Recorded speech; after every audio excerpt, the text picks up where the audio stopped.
picture someone holding the ultimate title of authority, just the absolute pinnacle of the hierarchy. Right. But then you look a little closer, and you realize they're essentially gripping an unplugged video game controller. Oh, that is a great way to put it. Yeah, like they're mashing the buttons, they're staring at the screen, totally convinced they are driving the action. But someone else entirely is actually playing the game. It's the illusion of agency, just stripped down to its most tragic form. I mean, the title suggests this complete dominion, but the physical reality is, well, it's total impotence. Exactly.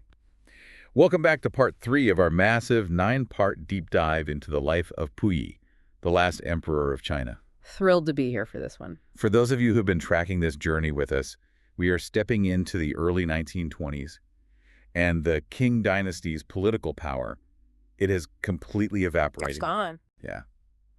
Out of the streets of Beijing, there are cars, you've got rising Republican factions, a rapidly modernizing world. But inside the towering red walls of the Forbidden City, Puyi is now a teenager, suspended in this bizarre, opulent amber. He is a deity within a 50-foot wall. Yeah. And a relic the absolute second he steps outside of it. The cognitive dissonance required to just survive that environment is staggering. It really is. So the mission for today's deep dive is to peel back the curtain on that specific coming of age. This isn't just about dates and treaties. No, not at all. We are looking at a deeply sheltered, wildly out-of-touch teenager trying to navigate puberty, navigate unimaginable wealth, and deal with systemic rot-level corruption in his own home.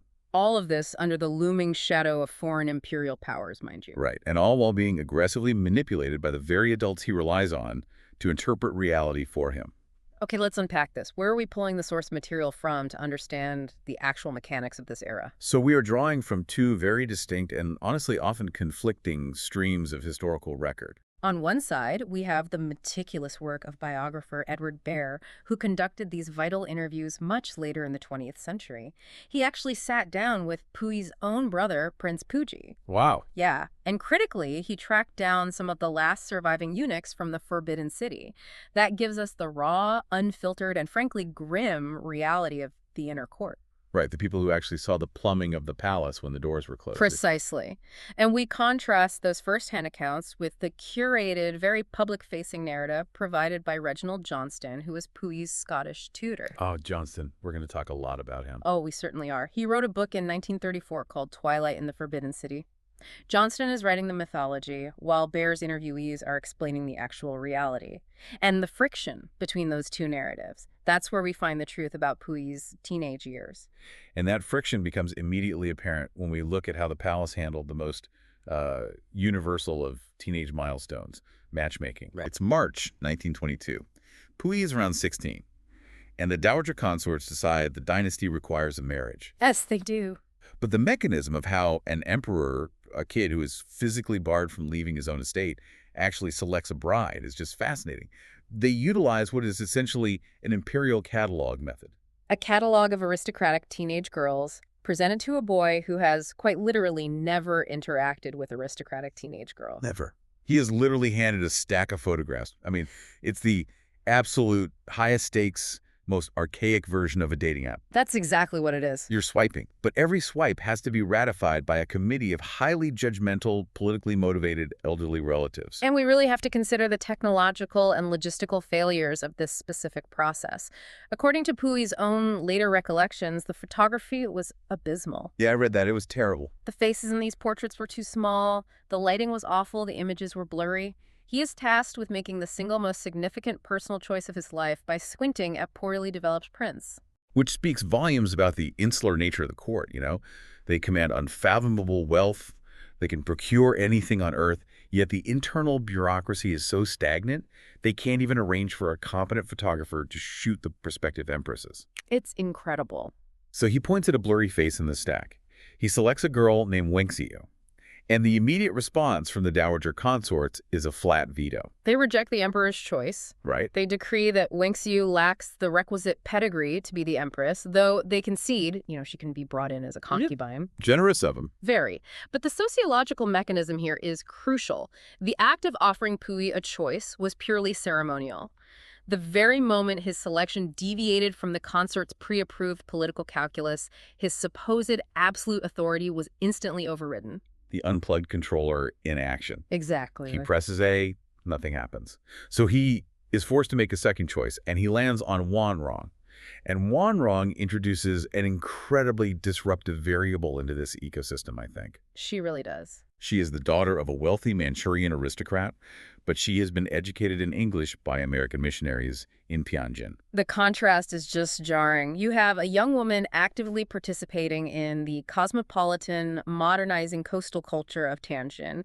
She's learning Western history, speaking English, engaging with missionary ideals of the 1920s, and she is being dragged into the gravitational pull of a medieval court. It's like time travel. She is moving from the 20th century back into the 18th century. But because her lineage aligns with the consort's political needs, she is approved. And the timeline of this operation is what truly highlights the total absence of human connection in the process. It's so fast. It's blistering. The betrothal is blasted across the newspapers on March 15, 1922. 2 days later, Wanrong is put on a train to Beijing. Fast forward to April 6, and Puyi performs a solemn ritual at the Qing family shrine to inform his ancestors of the impending marriage. Right. He performs a spiritual notification to the dead before he has even laid eyes on his living bride. Because in the hierarchy of the Forbidden City, the ancestral lineage is vastly more tangible and important than the individual human beings currently occupying the roles. Right. The ritual is the reality. The actual teenagers involved are just the fleshy vessels required to execute the ritual. They don't meet. There's no chaperoned introduction, no exchange of letters. Nothing. The architecture of their relationship is entirely bureaucratic. And I think the psychological pressure of that realization, that he has absolutely zero autonomy over his own body, his own future, his own household, that seems to be the catalyst for what happens next. It has to be. Because a normal teenager facing a forced marriage to a stranger might, I don't know, sneak out a window, take the family car. But Puyi attempts to dismantle the entire geopolitical structure of his life. The Oxford Escape Plan of June 1922. It is perhaps the most clarifying moment of his adolescence. His plan is breathtaking in its scope. He drafts an open letter addressed to the people of China. In it, he plans to completely renounce his imperial title, abandon the Forbidden City, flee to the coast, and secure passage to England to enroll as a student at Oxford University. And the genesis of this specific fantasy is entirely traceable. It is the direct result of his Scottish tutor, Reginald Johnston, who was an Oxford alumnus, seeding Puyi's mind with these highly romanticized visions of British academia. He practically built the idea in the kid's head.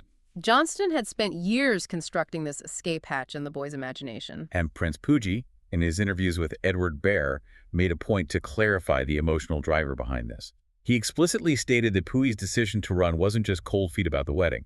Puyi said he felt cooped up and wanted out. Yeah. It was a visceral reaction to claustrophobia.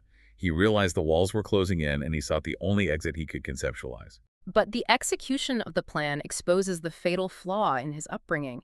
The escape attempt implodes before it even begins, and the failure point isn't the palace guards, right, or the Republican government outside, or the dowager consorts finding out. And the failure point is Reginald Johnston. This is the part that demands intense scrutiny, honestly. I mean, the grand escape plan dies because Reginald Johnston flat out refuses to call Puyi a taxi. Yep. I have to push back on Johnston here. We are looking at a Western tutor who was explicitly hired to broaden this kid's horizons. Johnston spends years regaling him with tales of Oxford, painting it as the pinnacle of enlightened existence. But the absolute second Puyi actually tries to manifest that dream, Johnston slams the door in his face by refusing basic logistical help. What is the psychological calculus for Johnston in that moment? What's fascinating here is the intersection of Johnston's ego and Puyi's learned helplessness. For Johnston, the fantasy of Oxford was a pedagogical tool. It was a way to shape a monarch. Johnston thrived on his unique proximity to the dragon throne. He was the Western sage advising the Eastern king. If Puyi successfully flees and becomes just another anonymous undergrad in a tweed jacket in England, Johnston loses his pet project. He loses his job. He loses his leverage, his prestige, his entire identity as the emperor's confidant. He didn't want an Oxford student. He wanted an Oxford-educated emperor that he controlled. Precisely. To help Puyi escape was to render himself completely irrelevant.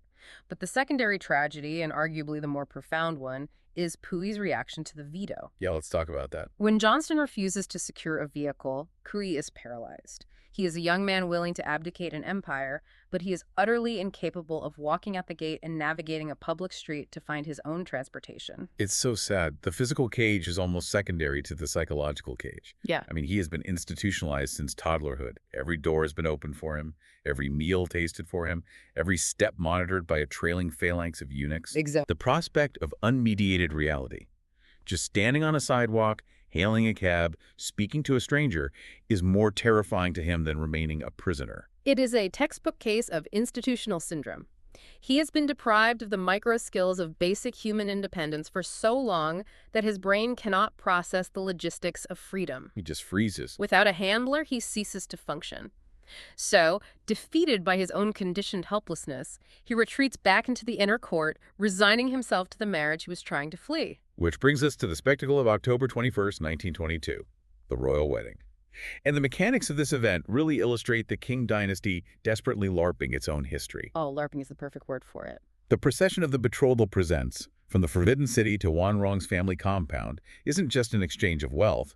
It is an aggressive theatrical display of nomadic heritage right in the middle of a modernizing 1920s city. The inventory of that procession is very telling. Alongside the 40 pieces of satin and 80 rolls of cloth, you have 18 sheep and 2 horses marched through the streets by cavalry and musicians. It's parading down the street. It's an assertion of Manchu tribal identity, a deliberate projection of the ancient steppe conquerors, executed by a court that currently rules absolutely nothing beyond its own courtyards. It's wild. And the aesthetic of the ceremony itself is purely cinematic. Following Manchu tradition, it is conducted by moonlight. It's supposed to be good luck, right? Right. Wanrong is transported into the palace inside the Phoenix chair, this massive enclosed red sedan. Puyi is positioned on the dragon throne. Wanrong is brought to her quarters and executes 6 formal kowtows to her new husband. And the physical mechanics of the kowtow in this context are vital. It is the ultimate bodily expression of subjugation. She is prostrating herself before the throne, formally acknowledging her dual submission to him as both a wife and a subject. But she's doing all of this while wearing a traditional ceremonial mask. Yes. The anonymity of that moment is wild to me. Puyi's own writings capture the surreal detachment of it all. He noted that he hadn't given marriage or family a single thought during the entire buildup. Not one thought. He literally wrote, "It was only when the Empress came into my field of vision with a crimson satin cloth embroidered with a dragon and a phoenix over her head that I felt at all curious about what she looked like." Notice the passive phrasing there. He didn't actively anticipate a partner. A ritual object simply entered his field of vision, and it triggered a flicker of basic curiosity, nothing more. He is essentially a spectator at his own wedding. But the pageantry eventually ends, the crowds dissipate, and we arrive at the consummation. The teenagers are escorted into the palace of earthly tranquility. This is the designated bridal chamber. And the sensory environment of this room is engineered for overwhelming psychological pressure. Oh, it's intense. Every square inch, the bed, the walls, the drapes, is covered in red cloth and red silk. Red being the Chinese color of love, of sex, of celebration, it is an environment aggressively signaling the biological expectation of the moment. And the ensuing failure is absolute. Total disaster. Confronted with this heavily laden, suffocating red room and a bride he met hours ago, Puyi completely panics. He does. He is terrified. He flees the bridal chamber. He physically runs away, abandoning Wanrong. And we have to remember, he also formally married Wenxiu, his first choice, that same night as a concubine. Right, both of them. So he bolts, leaving these 2 teenage girls alone in the dragon bed. The systemic failure that leads to this moment is what Edward Baer focuses on heavily in his analysis. You have an adolescent who has been exclusively surrounded by eunuchs men who have been physically castrated for his entire conscious life. Yeah. And neither the dowager consorts who engineered this marriage, nor Reginald Johnston, who is tasked with his broader education, provided him with a single iota of instruction regarding human biology, sexuality, or marital expectations. But why? I mean, in an environment obsessed with lineage and the production of an heir, how does the system fail to instruct the emperor on the basic mechanics of reproduction? It seems like a massive oversight. Because of the deeply ingrained concept of imperial divinity. To educate the emperor on sexual mechanics would require a subject acknowledging the emperor's biological baseness. Oh, well. It would require a tutor or consort, presuming to instruct the Son of Heaven on a bodily function, in their rigid adherence to protocol, preserving his divine untouchability, superseded equipping him for basic human reality. That is the ultimate paradox of his existence. Supreme, suffocating attention paid to his every waking breath, combined with zero genuine care for his actual human development. He is surrounded by thousands of people, yet utterly alone with his panic. Exactly. Now, Baer pushes the psychological analysis further here. He notes that Wanrong possessed a striking, highly modern, sensual beauty. Yeah, she was gorgeous. Very much so. So the fact that a 17-year-old male, regardless of his sheltered upbringing, was so profoundly repelled by the situation leads Baer to posit 3 hypotheses for the failure of the consummation. Okay, let's hear them. First, the possibility of stress-induced impotence, right? Yes. The sheer crushing weight of the dynasty's expectations manifested in that blood-red room simply shut down his physical responses. Which is completely understandable. Entirely. Second, a state of arrested sexual development. Because his emotional growth had been so severely stunted by his infantilizing environment, he was fundamentally incapable of processing the situation as an adult male. He reacted instead with the terror of a child. Just complete regression. Right. And third, the hypothesis that he was already subconsciously or perhaps consciously aware of his own homosexuality, making the mandated heterosexual performance physically and psychologically impossible for him. Whichever hypothesis or combination of them holds true, the structural outcome is identical. The marriage is initiated as a hollow, traumatic sham. The Empress is humiliated and abandoned on her first night, and the Emperor is forced to confront a profound internal inadequacy. Right. Which really begs the question of how these 3 teenagers, Puyi, Wanrong, and Wangxiu, actually navigate the daily reality of being trapped together inside this massive gilded cage after such a catastrophic start. And the source material offers us 2 wildly divergent realities here. The first reality is the one of youthful, desperate escapism. Wanrong's younger brother, Rong Qi, provided some incredibly vivid memories of spending time in the palace during this era. He did. Rong Qi describes a scene that feels almost like an indie coming-of-age film. He recalls Puyi and Wanrong racing imported Western bicycles through the vast paved courtyards of the Forbidden City. That's a striking image. It is. Picture the visual contrast, these ancient, solemn stone plazas built to accommodate marching armies and imperial palanquins being utilized as a makeshift velodrome by 2 teenagers. They are pedaling frantically, forcing elderly eunuchs to just scramble out of their path. Rong Qi explicitly noted they were like kids together. It is a profound image of regression. They are reverting to childhood play because the adult roles assigned to them, emperor and empress, husband and wife, are entirely unmanageable. Yeah, they can't do it. The bicycles represent speed, modernity, and a fleeting sense of physical control in an environment where they control absolutely nothing else. It's cinematic, but it's devastating. They are LARPing as normal teenagers, and this image of harmless, quirky youth aligns perfectly with the secondary reality. The PR campaign constructed by Reginald Johnston. Ah, Johnston again. Because when Johnston publishes Twilight in the Forbidden City, he serves up this exact sanitized, idealized version of the court. Johnston's narrative is a masterclass in omission. He portrays Puyi as a tragic, noble intellectual. What he deliberately excises from the record is the grim, abusive reality witnessed by the eunuchs. He leaves a lot out. A staggering amount. Johnston hides the fact that Puyi's academic engagement was lackluster at best. He conceals the emperor's violent, erratic mood swings, and he entirely omits the systemic physical abuse Puyi inflicted on the palace staff. Yeah, Prince Puji's interviews puncture Johnston's mythology perfectly. Yeah. Puyi noted that his brother was charming when placated, but when triggered, a vicious dark side emerged. Yes. And the blunt reality of how that dark side manifested behind closed doors is detailed in a 1986 interview Baer conducted with one of the last surviving eunuchs. And that testimony obliterates the illusion of the happy bicycle-riding couple. He revealed the highly mechanical, punitive nature of Puyi's marital visits. The emperor would cross into the nuptial apartments exactly once every 3 months. Like clockwork. He would spend the night, depart at dawn, and for the entirety of the following day, he would be consumed by what the eunuch described as a filthy temper. The psychological through line there is clear. These visits were forced, deeply resented obligations. Right. The anxiety and frustration generated by these encounters could not be directed at the dowager consorts who mandated them, nor at the abstract concept of the dynasty itself. So the frustration was externalized and directed downward, resulting in the vicious floggings of the eunuchs the next day. That's awful. The staff absorbed the physical cost of the emperor's sexual dysfunction. And within that staff, the rumor mill regarding his sexuality was operating at full capacity. Another eunuch, who was assigned as Wanron's personal servant, later published a memoir detailing the open secret within the palace. The euphemisms they used are so striking. Yeah. The staff noted that the emperor vastly preferred the landway, which was their coded slang for relations with eunuchs, over the waterway, the slang for the empress.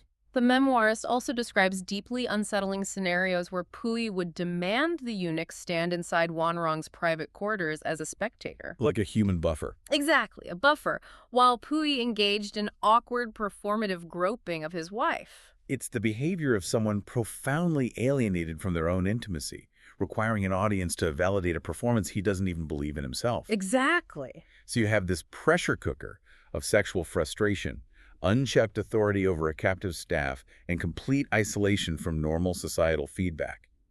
To understand how Puyi's internal compass became so permanently broken, we have to examine the architect of his worldview. We must analyze the phenomenon of Reginald Johnston and the construction of the imperial echo chamber. Because Puyi has no experiential baseline for the outside world. He doesn't know how a merchant in Beijing lives. Or what a farmer in the provinces thinks. Nothing. His entire geopolitical reality is fed to him through the filter of his tutors. And Johnston is actively, aggressively misleading him. Johnston is feeding the boy a potent, toxic delusion.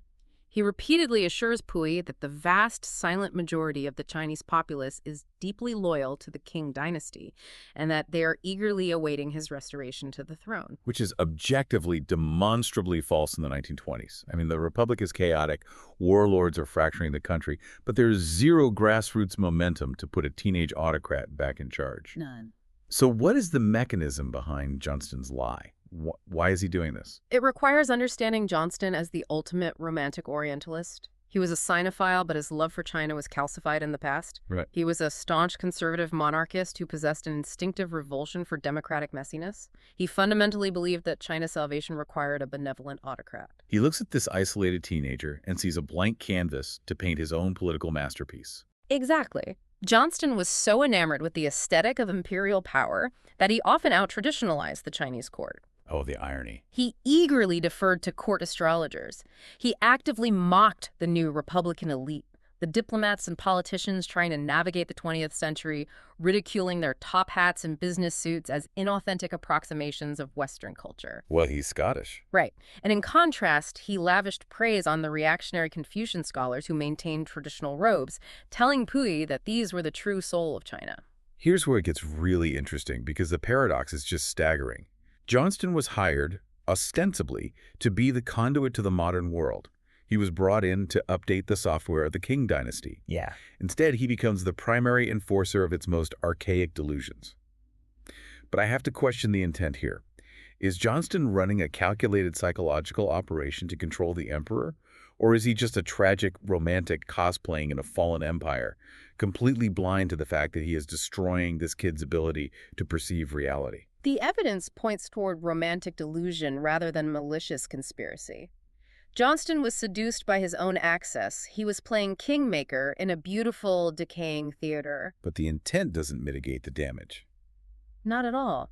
By constantly validating Puyi's divine right and shielding him from the reality of his irrelevance, Johnston armed a highly unstable teenager with the unearned confidence of an autocrat. And when you convince an isolated teenager that he is a benevolent, omnipotent autocrat, eventually he's going to try to exercise that power. He is going to test the boundaries. Right. Fueled by Johnston's rhetoric of strong leadership, Puyi decides to turn his gaze inward and fix the rotting infrastructure of his own household. Which is a disaster. He initiates the Great Eunuch Purge, which immediately triggers the catastrophe of the 1923 fire. Let's set the context for this. The context here is systemic generational theft. The Forbidden City is a sprawling warehouse of millennia of accumulated antiquities. Yes, priceless artifacts. And the eunuchs, acutely aware that the dynasty is functionally dead and their pensions are non-existent, have been quietly liquidating the inventory on the Beijing black market for years.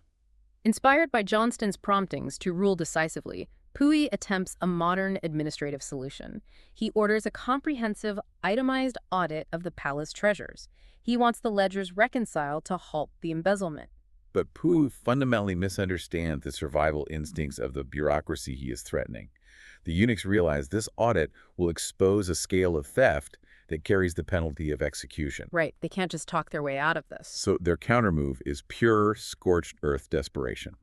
On June 26, 1923, they intentionally ignite the Hall of Established Happiness, one of the most culturally dense repositories in the entire palace. It is the ultimate destruction of evidence. Think about the mechanics of a corrupt bank manager. The manager has been siphoning cash from the vault for a decade. The regulators announce a surprise audit for Monday morning. The manager doesn't try to purge the books. He just burns the entire bank down on Sunday night and claims the money was lost in the blaze. Yep. The eunuchs applied that exact logic to a World Heritage Site. It's devastating. Johnston's own records provide a haunting visual of the aftermath. He describes walking into the compound the morning after the blaze and finding Puyi and Wanrong standing silently atop a massive, smoldering mountain of charred timber, staring at the physical ashes of their inheritance. And the official inventory of the losses submitted after the fire reveals the staggering audacity of the eunuchs' operation. The ledgers claim the fire consumed 2,685 golden statues of Buddha. Unbelievable. Over 1,000 golden altar ornaments, 435 antique porcelains, and dozens of crates of rare furs. But the structural reality of black market fencing dictates that those items were absolutely not in the building when it burned. Not a chance. To move nearly 3,000 golden statues requires a massive, coordinated logistical network between the eunuchs inside the walls and the antiquities dealers outside. The treasures had been systematically drained out of the palace over years. The fire was merely the final dramatic accounting trick to balance the books. And the betrayal snapped something in Puyi. Operating on pure autocratic fury, he executes a mass expulsion. He banishes the eunuchs, throwing thousands of them out onto the streets of Beijing, effectively ending a centuries-old operational model overnight. He does face immediate pushback from the dowager consorts, though, who absolutely refuse to endure the indignity of dressing themselves. Naturally. So they force him to retain a skeleton crew of roughly 50 to 100 servants just for their quarters. But the physical environment of the palace is irrevocably altered. Wanrong's brother, Rong Qi, documented the atmospheric shift. The vast, labyrinthine courtyards, previously bustling with thousands of staff, were now dead zones. The palace took on a desolate, abandoned air. It became a sprawling, silent ghost town. And Puyi's response to this sudden abundance of empty historical space perfectly encapsulates his complete detachment from his own legacy. Yeah, this part is wild. He targets the grounds where the Hall of Supreme Harmony stood, the very epicenter of imperial authority, where it just burned down, and he pays it over to build a tennis court. Because he and Wanrong had developed an affinity for the game. It is an almost aggressively poetic metaphor. A boy king, convinced of his global relevance, literally pouring concrete over the ashes of his ancestors to accommodate a Western leisure activity. It says everything. He eradicates the corruption, but he possesses zero vision for how to rebuild. He just wants a place to practice his backhand. The internal mechanics of his world have entirely collapsed. The staff is gone, the buildings are burnt, the marriage is essentially dead. So, starved of validation inside the walls, his gaze naturally shifts outward. He seeks to legitimize his autocratic identity on the global stage. Which sets the stage for a seemingly innocuous act of charity that fundamentally rewrites the geopolitical trajectory of his life. If we connect this to the bigger picture, this moment is the definitive pivot. This is where Puyi transitions from a domestic curiosity into a geopolitical asset. September 1st, 1923. The Great Kanto earthquake decimates Tokyo and Yokohama. The casualty counts are horrific, the destruction is absolute. Puyi observes this tragedy and identifies an opportunity to perform the role Johnston has written for him, the benevolent, wealthy monarch dispensing aid. And he mobilizes his remaining cultural capital. Puyi donates an extraordinary 33,000 pounds worth of rare jade antiquities to the Japanese relief effort. We have to pause on the mechanics of that donation. He isn't wiring cash. He is taking the physical cultural heritage of China, the jade that survived the eunuch's theft, and converting it into diplomatic currency. Yes. And the sheer monetary value of that jade in 1923 represents a massive injection of wealth. Massive. And the Japanese government immediately registers the significance of the gesture. They dispatch an official diplomatic delegation directly to the Forbidden City to formally thank the emperor. For Puyi, This is the ultimate hit of dopamine. Finally, the validation he craves. He is receiving foreign envoys, acting as a peer to other heads of state, playing the grand game of diplomacy in his own reception halls. But he fundamentally misreads the dynamic. He believes he is projecting power. The Japanese diplomats, however, are conducting a highly clinical intelligence assessment. Right, they aren't just there to say thank you. No, not at all. And the report they generate upon returning to Tokyo is devastating in its precision. They assess the emperor not as a peer, but as a profile in vulnerability. The diplomats officially report that Puyi is deeply vain. They note that he is highly malleable. Very easily manipulated. And the critical conclusion: they determine that this isolated, resentful teenager could be exceptionally useful to Japanese imperial ambitions in the near future. It is the moment the predator spots the prey. Japan is rapidly expanding its influence on the Asian continent, specifically eyeing Manchuria, which is Puyi's ancestral homeland. They look at this boy sitting in an empty, burnt-out palace, desperate for relevance, and they realize they can weaponize his ego. It is the ultimate tragic irony. His one genuinely outward-looking act, liquidating his own heritage to help earthquake victims, is the beacon that signals his exploitability to a foreign empire. Every flailing attempt he makes to assert agency only results in a tighter snare being drawn around him. And as we close out this specific era of his life, the pattern of that snare is undeniable. Look at the architecture of his adolescence. He attempted to select a partner, and his autonomy was crushed by his aunts. Right. He attempted to escape the physical confines of his world and was blocked by his own trusted tutor. He attempted to exert administrative control over his household, and his staff responded with arson. Fire. He attempted to project benevolent power on the world stage and was immediately cataloged as a useful idiot by a foreign military intelligence apparatus. In every single instance where the unplugged controller was mashed, the result was humiliation, manipulation, or deeper entrapment. Which makes this history intensely relevant to the mechanics of power today. You look at the Forbidden City in the 1920s, and it's an extreme, opulent microcosm of a very modern problem. It is the purest distillation of the echo chamber effect. When an individual is entirely insulated from unmediated reality, whether by 50-foot stone walls or by the algorithmic curation of a digital feed, their internal calibrator shatters. Totally shatters. If every voice you hear is either terrified of you, stealing from you, or projecting their own fantasies onto you, you lose the ability to parse truth from manipulation. And when that internal compass breaks, you become dangerously susceptible to the first entity that validates your distorted self-image. Japan didn't have to conquer Puyi's mind. Johnston had already primed it. Exactly. They just had to offer him a new theater in which to play the emperor. They offered him an exit from one cage, simply to lock the door of another. So what does this all mean as we leave the Forbidden City of 1923? We started by talking about the illusion of agency, the tragedy of the unplugged controller. But the true weight of this history lies in the razor-thin margins of how it all played out. I want to leave you with a final thought, a historical pivot point to turn over in your mind.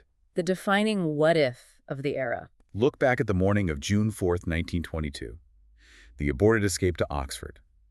Picture Reginald Johnson standing in that room, listening to a desperate teenager beg for a taxi and choosing to say no. Yeah. What if Johnston's ego hadn't won out? What if he had simply picked up the receiver and made the call?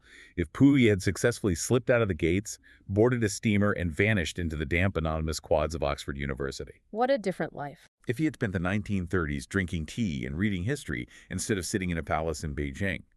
Does the Japanese Empire lose its perfect puppet for the invasion of Manchuria? Does one Scottish tutor's romantic obsession with playing kingmaker inadvertently grease the wheels for the most devastating geopolitical conflict in Asian history? It's a staggering calculation of cause and effect. We'll let you sit with that. The terrifying leverage of a single, unmade phone call. Until next time, keep examining the walls of your own echo chambers. We'll see you for part 4.